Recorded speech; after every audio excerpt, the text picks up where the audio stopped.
Now to something that we haven't seen in quite a while, the Buffalo Sabres out on the ice. The blue and gold got into practice today for the first time since players started being put on the COVID list after the weekend series with the Devils late last month. Yeah, 9 players in all were added to the list, along with head coach Ralph Krueger, who wasn't there with them today. He is still dealing with a COVID diagnosis of his own. The rest of their games this week have been postponed. 4 others were also put off, and the next game on the schedule as of now is next Monday against the Islanders. Joining us to talk about all of this right now is Paul Hamilton from WGR Sports Radio. Paul is also a contributor here at Channel 2. Thanks for your time, Paul. Good to see you. Hey, it's great to be with you guys. Forgotten more about hockey than I'll probably ever know. So we're going to start with the Sabres. Where does this team stand? They're going to have more than 2 weeks between games now. They're down a coach and several players. That seems like a pretty rough spot to be in.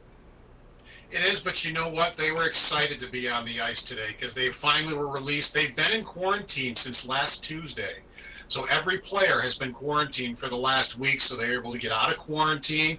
The arena was open for them. They took rapid testing this morning.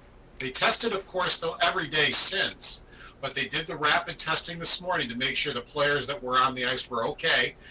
And I think they were just happy to be around each other and to be back on the ice, even though the 9 guys, as you guys mentioned, in COVID protocols, they're not out there. Obviously, they would not be allowed out there, but there are a lot of smiles out there, and they were happy to be back playing hockey.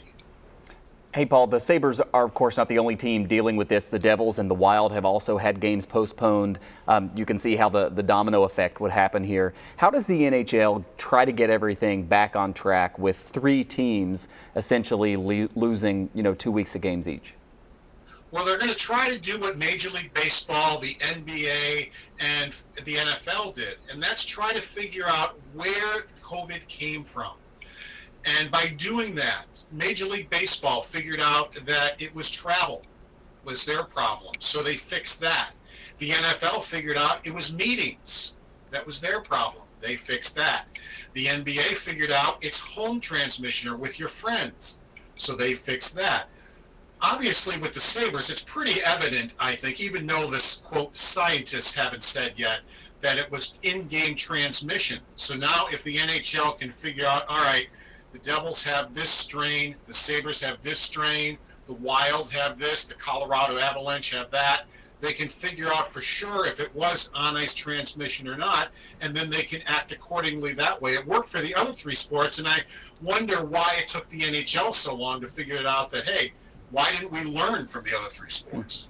Yeah, and meanwhile, while they're trying to figure it out, there are plenty of people who have been very vocal in saying that the Sabres and the Devils should never have played that series last weekend, with several Devils already on the COVID list. Do you see any potential fallout here and any changes in the league because of what happened there? There should be, because I'm one of those people. It never should have been played. The Devils put their 5th person on the list before practice in Buffalo on Friday. In my opinion, that should have ended the series right then and there. Then on Saturday, Kyle Palmieri plays, and he's put on the list before Sunday's game. Why is Sunday's game played then? Now you've got 6 Devils on the list. And I really do believe the NHL dropped the ball there, and they need to be able to figure it out. Kevin Adams said today that he did have a discussion with Bill Daly of the National Hockey League on Saturday, and Daly felt through science and through doctors that there wasn't anything to worry about.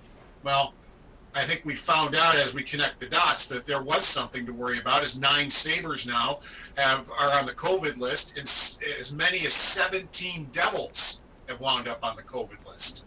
Yeah, lessons to be learned, no doubt.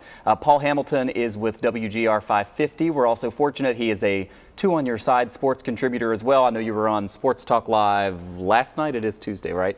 So we'll look forward to your continuing coverage as we follow the Sabres. But you're right, all smiles today as they were back on the ice. Thanks, Paul. Thank you. Thanks so much, Paul, and thanks everybody for watching. Remember to keep texting us your questions.